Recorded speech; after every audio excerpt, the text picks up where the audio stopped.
نادانی کی بنا پہ کہ ہم اخباری ہو گئے ہیں، ہم کسی کو نہیں مانتے ہیں، تو یاد ہے کہ مجتہد اگر اللہ رسول کا حکم موجود ہے اور پھر کوئی فتویٰ دے، مان لیجیے کہ وہ مجتہد نہیں کہتا، وہ کافر ہو جاتا ہے۔ اللہ یہ کہہ رہا ہے، رسول یہ کہہ رہا ہے، اور اس میں ہم اپنی رائے لگائیں گے تو یعنی ہم کافر ہو گئے۔ کوئی مجتہد یہ نہیں کرتا ہے، مجتہد وہاں پہ اپنی رائے پیش کرتا ہے جب قرآن حدیث سنت میں کوئی مسئلہ نہ موجود ہو، تو مشورہ دیتا ہے، وہ تب اپنی رائے رکھتا ہے، وہ بھی احتیاط کے ساتھ رکھتا ہے۔ اور پھر ہم لوگ باتیں ایسی سنتے ہیں، اپنی عقل سے سوچتے ہیں، جہالت کی وجہ سے وہ معرفت کر رہے ہیں، کیونکہ جہالت جو ہے ہمارے جسم روح کی مردہ ہونے کی دلیل ہو جاتی ہے۔ روح کی زندگی کیا ہے؟ علم ہوتی ہے، علم روح سے علم کو حیات ملتی ہے، علم سے روح کو حیات ملتی ہے۔ جب جہالت ہے تو انسان مردہ ہو گیا، اب مردہ ہوا تو کیا ہوا؟ وہ اب دوسروں کے کندھے پہ سوار ہوتا ہے، دوسرے کے کندھے پہ اب سوار ہو جاتا ہے، اب دوسرے جسے چاہے جدھر چاہے لے جائے، اس کی اپنی سوچ ختم ہو جاتی ہے، اپنی ماؤں ہو جاتی ہے، اس کو جب تدبیر کرنے کی لائق نہیں رہ جاتا ہے۔ تو اس شرک ہوتے تو قرآن آدم سے قائم ہونا گناہ ہے، یہ شرک ہوتا ہے۔ چاہتے اسی لیے انسان فاطر ہو جاتا ہے، اس لیے دیکھے غیبت کرنا بہت بڑا گناہ ہے۔ کوئی مومن ہے غیبت کہتے کسے ہیں؟ پہلے سمجھ لیجیے آپ، غیبت یہ نہیں کہ بہت سے لوگ آئے کہ مولانا میں تو اس کے سامنے پہ کہہ دوں، خدا خاصا کسی کو کوئی عیب ہے، ہم نے کہا کیوں بیان کر رہے ہیں، کہنے تو ان کے سامنے کہہ دوں، پیٹ پیچھے تھوڑی مانگنا۔ غیبت یہی ہوتی ہے، جو حقیقت ہوتی ہے اسی کو غیبت ہے۔ مان لو کسی مومن میں کوئی کمی ہے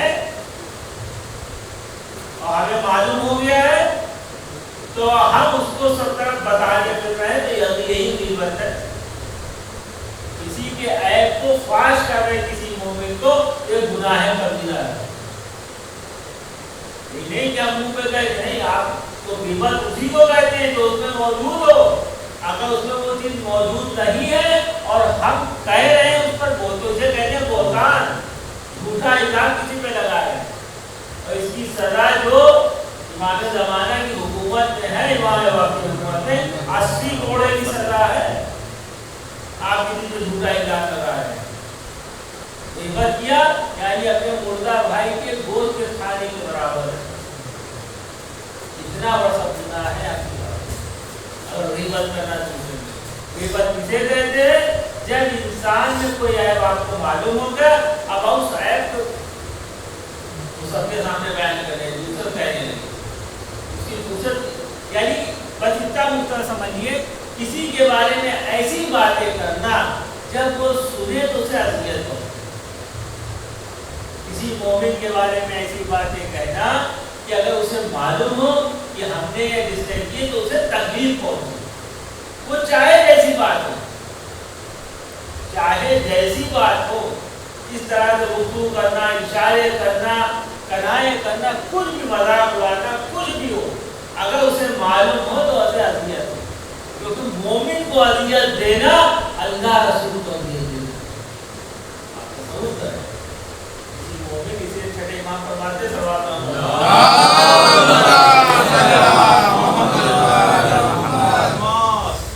ہمارے ساتھ کچھ نیکی کرنے کے ارادہ رکھتے ہو تو ہمارے چاہنے والوں کے ساتھ نیکی کرو، یعنی آپ اور اگر یہ تھا تو آپ نے برائی کی یعنی گویا امام کو اذیت کی۔ تو روایت میں ملتا ہے امام جو اپنے چاہنے والوں سے محبت کتنا کرتے ہیں، کہتے ہیں بخار ہوتا ہے تو تمہیں اتنی اذیت نہیں ہوتی جتنی ہمیں ہوتی ہے۔ آپ تصور کریں ایسے شفیق لوگوں کو دنیا نے دی نہیں،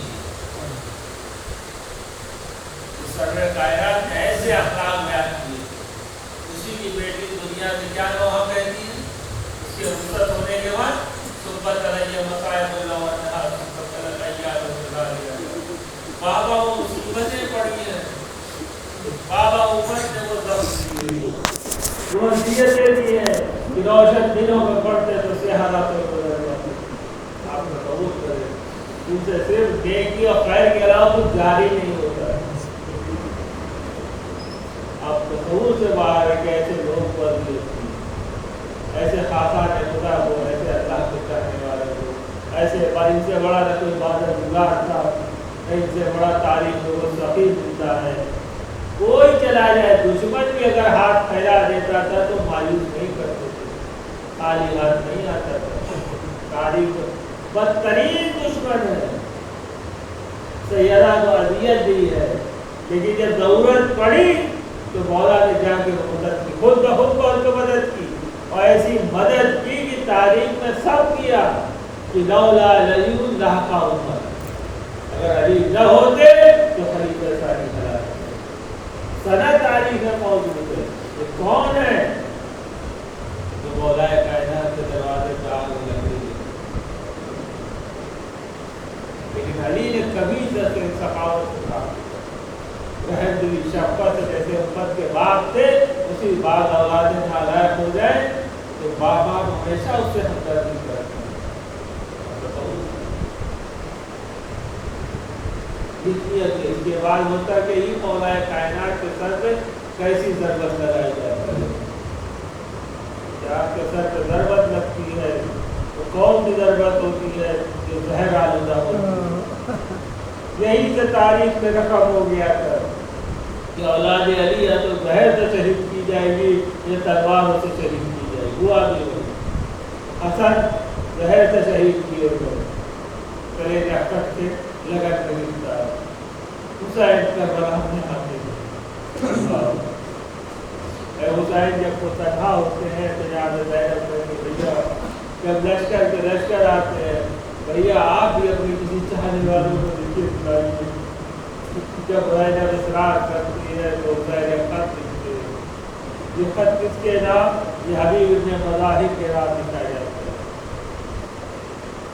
قاصد خط لے کے آتا ہے، جب خود بات کرتا ہے، حبیب کھانا تناؤ فرما کر دیکھتے کون کنا بری کی حسن رفتہ کا قاتل. اپس لیتے آنکھوں سے لگاتے بڑے احترام سے پہنچتے ہیں. زوجہ متوجہ ہوتی کیا لکھا ہے؟ کہیں لکھا حسین کربلا کی زمین پہ یکسو تنہا ہے، گرے ہوئے ہیں، مجھے مدد کے لیے پکار رہے، حبیب آ سکتے ہو تو. اللہ اکبر. اب زوجہ کی طرف دیکھتے ہیں تو زوجہ پوچھتی کیا سوچا؟ کہتے میں سوچ رہا ہوں جاؤں کہ نہ جاؤں. یہ جنگ ہے دو لوگوں کی، میں جاؤں نہ جاؤں. یہ سننا تھا کہ زوجہ کو وحید آ جاتا ہے، اے حبیب یہ چادر اوڑھو، میں جا رہی ہوں حسین کی مدد کرنے. اللہ اکبر. زوجہ کا امتحان لے رہے تھے جہاں ابھی تک کی عورتوں حبیب کے سامنے جامع مسلم کا سارا منظر سامنے ہے کہ عورتوں نے کس طرح سے اپنے شوہروں کا کہ ہاتھ پکڑ پکڑ کے قسمیں دے دے کے اولادوں کی مسلم کی حمایت سے بنا دیا. زوجہ کا امتحان لیتے ہیں. پھر مسلم فرماتے میں تو تمہارا امتحان لے رہا تھا، اب تو حبیب کس طرح سے جاتے ہیں. غلام سے کہتے ہیں کہ فلاں دروازے پہ کھڑے ہو جاؤ، میں آؤں گا. اللہ اکبر. اب وہاں جاتے ہیں تو حبیب کو آنے میں دیر ہوتی ہے. گھوڑا رونے لگتا ہے، غلام بھی رونے لگتا ہے. کہتے ہیں اب تو پاپا اگر پریشان نہ ہو، اگر میرا آقا آج نہیں آیا تو میں خود اس کو سوار ہو کر میں چلوں گا. حسین یعنی جانور بھی تڑپ رہے تھے. حسین کا ایسی مصیبت، کائنات تڑپ رہی تھی، ذرہ ذرہ رو رہا تھا. فاطمہ کا بیٹے پہ کیسی اذیت آ رہی ہے. انسان تو اہل بیت کو اذیت دے سکتے ہیں لیکن جانور اختیاری حالت میں اہل بیت کو اذیت نہیں دے سکتے. لیکن یہ مان کرتے کہ ہے ہم آپ بھول سکتے ہیں لیکن جانور نہیں بھولتے. تاریخ پوری کربلا کی جانوروں کی وفاداری سے رکھا. اللہ اکبر. تصور کریں کہ جب حبیب آتے ہیں اور گھوڑے پہ سوار ہو کر کربلا کی زمین پہ پہنچتے ہیں. کربلا میں پہنچے تھے تو پھر جا کے خبر دیتی کہ نعرے تکبیر کس سے غلط ہونے کی وجہ کیا ہے. تو معلوم ہوتا ہے یہاں وجہ کو بتایا جاتا ہے یہاں حبیب امام حسین کے بچپنے کے دوست تشریف لائے. اللہ اکبر. تو جناب حبیب کو جناب زینب سلام پہلا کے سلام کرتی ہے. تو جب علی بابا بھیج دیتے ہیں آگے کربلا پاپے سے یہ وقت آ گیا ہے کہ فاطمہ کی بیٹی مجھے سلام ہوئی اللہ اے حبیب ابھی عاشورہ نہیں آیا ہے ابھی تو زینب کا پردہ سلامت ہے حسین کے پیادے بھی نہیں ہیں بچے سلامت ہے لیکن یہی حسین کربلا کے زمین پہ ہوں گے یہی حسینوں کے بعد ہے کہ عادت حسین تو وہ ظلم ہوگا جب فضا کی عمر کرے گی یا کون سا کام ہے تو حسین اپنے زینب سے فضا کہے گی شہزادی گھوڑوں کی نامزدگی ہو رہی ہے صبح سے گھوڑے جنگ کر کے نالے گر گئی ہیں تو دوبارہ نالے چڑھائی جا رہی ہے کیوں کیونکہ حسین کے لاش کو پامال کرنا ہے کربلا کی زمین پہ جب بھی کوئی لاٹا رکھا جاتا تھا کوئی نہ کوئی بڑھ کے آتا تھا میری دور کی رشتے داری ہے میرے دور کے قبیلے والے ہیں میری فلاں رشتے داری ہے میرے محلے کے ہیں الغرض کربلا کی زمین تو لاٹا ہٹ جاتا تھا یہ فرمت زہرا کا لاٹا ہے کوئی کہنے والا نہیں ہے یہ رسول کا بیٹا ہے فاطمہ کا بیٹا ہے علی کا بیٹا ہے حسین پامال ہو جاتے ہیں اس طرح سے پامال ہوتے ہیں کہ زینب دیکھتی رہتی ہے ہاں یہاں کون ہے دیکھتا ہے فاطمہ زہرا کبھی بیٹے کی غربت دیکھتی ہے کبھی بیٹی کی غربت دیکھتی ہے یہ ایسا دل خراش منظر ہوتا ہے کہ آج بھی والے وقت یاد کرتے ہوئے فریاد کرتے سلام اس پر جنہیں اس طرح سے پامال کیا گیا کہ بھائی بس یاد آئے طرف اور دائی بس یاد اللہ